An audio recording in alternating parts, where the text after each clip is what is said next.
आपको पता होना चाहिए कि एक माइंड सेट जिसकी मैं बार बार बात करता हूं कि उनको अच्छा नहीं लगता कि खैबर पख्तूनख्वा तरक्की करे, उनको अच्छा नहीं लगता कि हमारे बच्चे पढ़ें, उनको अच्छा नहीं लगता कि हमारे बच्चों के हाथ में कलम हो, क्योंकि हमें हमेशा बे से बंदूक ही सिखाया गया है।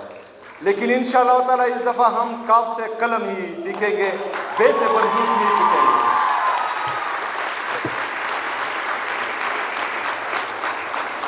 कल सोशल मीडिया पर एक बात मेरे कानों से गुजरी जो मुझे बहुत बुरी लगी। एक बंदा कह रहा था कि मैं खैबर पख्तूनख्वा, क्या हम खैबर पख्तूनख्वा की बच्चियों को दोबारा गारों में भेज दें?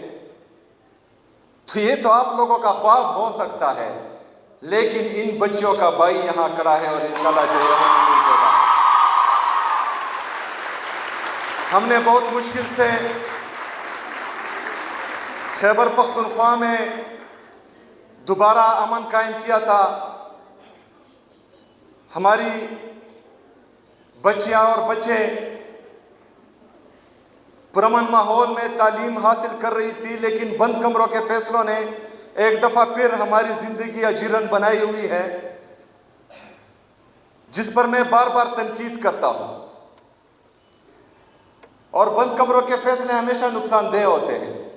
हम तनकीद भी करते हैं, साथ में एक पॉलिसी भी देते हैं, और अगर उस पॉलिसी पे अमल किया जाए तो इसमें कोई छोटा या बड़ा नहीं होता।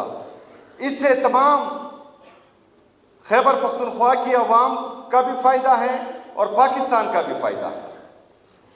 यहां पर एक दफा फिर जो मैं बार बार कह रहा हूं कि मिलिट्री ऑपरेशन की तैयारी हो रही है, तो मिलिट्री ऑपरेशंस, इनके ऑफिशियल स्टेटमेंट्स हैं कि तकरीबन 22 से ज्यादा मिलिट्री ऑपरेशन खैबर पख्तूनख्वा में हुए हैं।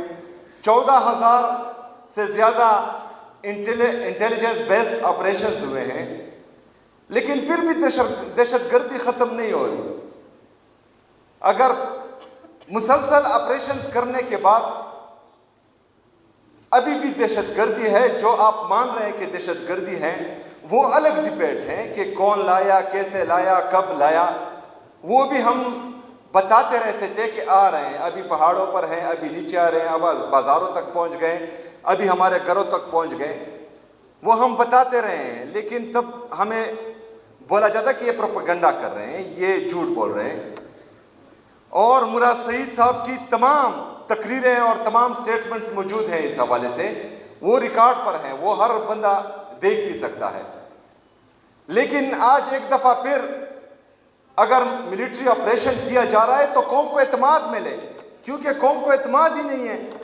वो कह रहे हैं कि मुसलसल एक प्रैक्टिस हो रही है, और तकरीबन 15-17 साल से मुसलसल एक प्रैक्टिस हो रही है, और वो नतीजा खेज नहीं है। तो ये जरूरी है कि पॉलिसी शिफ्ट आना चाहिए, और पॉलिसी शिफ्ट बंद कमरों में नहीं, यहाँ खैबर पख्तूनख्वा की हुकूमत, खैबर पख्तूनख्वा के स्टेक होल्डर्स, खैबर पख्तूनख्वा की अवाम, यहाँ के मशरान, तमाम को एतमाद में लेकर एक वाज़ेह पॉलिसी बनाई जाएगी, तो वो मुस्तकिल और पायदार अमन में अहम किरदार अदा करेंगी। लेकिन बंद कमरों के फैसले अगर आप वहाँ से इम्प्लीमेंट करेंगे तो नतीजा यही होगा कि 17 साल से जो है मेरे पख्तूनख्वा के अवाम दर बदर की ठोकरें खा रहे हैं। हमने पहले भी कुर्बानी दी है, इससे पहले भी यहाँ ऑपरेशन हुए हैं, हमारे स्कूल तबाह हुए हैं, हमारे कॉलेजेस तबाह हुए हैं, हमारे हस्पताल तबाह हुए हैं, हमारे घर उजड़े हैं, हमारे मस्जिदें शहीद हुई हैं, हमारे उजड़े हैं, हमारे सड़कें तबाह हुई हैं। वो तो एक तरफ, लेकिन 2 दिन के नोटिस पे हम अपना घर बार छोड़कर पाकिस्तान के लिए कुर्बानी दे रहे थे, और अपने घर छोड़कर हम बाहर आए थे पहले ऑपरेशंस में, क्योंकि हमें लग रहा था कि पाकिस्तान को हमारी कुर्बानी की जरूरत है, तो ये कुर्बानी हम दे देते हैं।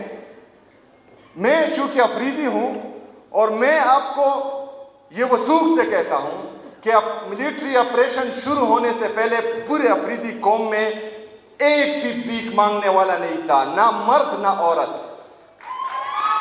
लेकिन बदकिस्मती से जब मिलिट्री ऑपरेशन खत्म हुआ तो ड्रोन अटैक्स में, जेट तैयारों की बमबारी में, दहशतगर्दों के खुदकश हमलों में हमारे एक घर में अगर 5 मर्द थे तो 5 शहीद हुए, 10 मर्द थे तो 10 शहीद हुए, 20 मर्द थे तो 20 शहीद हुए, सिर्फ औरतें रह गई। लेकिन जब मैं अभी सड़कों पर अपने उन बहनों को भीख मांगते हुए देखता हूं, हमें बुरा लगता है। इसके कंसिक्वेंसेस हम देख चुके हैं। हमने बार बार कुर्बानी दी है पाकिस्तान के लिए। अगर एक दफा फिर कुर्बानी देनी पड़ेगी तो हम दरेग नहीं करेंगे इससे। लेकिन यहां पर नीयतों में फर्क है। यहां दहशतगर्दी को खत्म नहीं किया जा रहा। यहां पर पाकिस्तान तहरीक इंसाफ को और इमरान खान को खत्म करने की बातें हो रही हैं।